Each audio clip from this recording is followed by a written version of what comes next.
Magandang araw po sa inyo lahat. Ako po si Annie Carmona Lim, may-ari ng Chocolate Lover Incorporated dito sa Cubao. Gusto ko lang pong ipaalam sa inyo na magsasarado na po kami sa December 27 po yung last day namin. Ito December 27, 2025.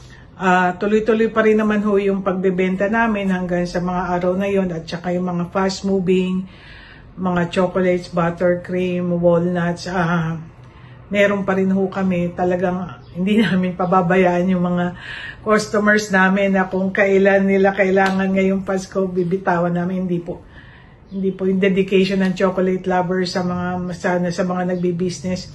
Ganon pa rin ho yung support namin. Mahigit sa buwan na lang na ho yun. Kaya gusto ko din nung batiin kayo ng Merry Christmas.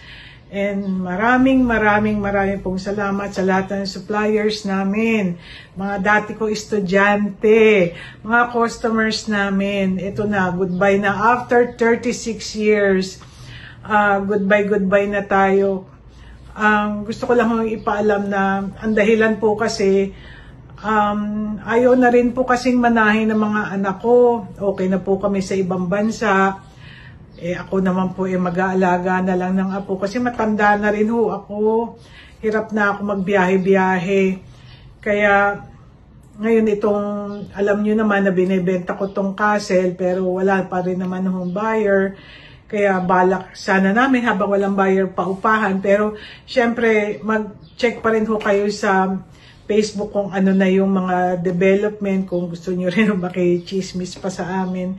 Again, marami pong salamat. 3 taon ko na ho, iniiyakan to. Kasi hindi ko kaya talaga. Baby ko kasi to eh. Pero kailangan ko na nang magsabi ng goodbye. Marami pong salamat.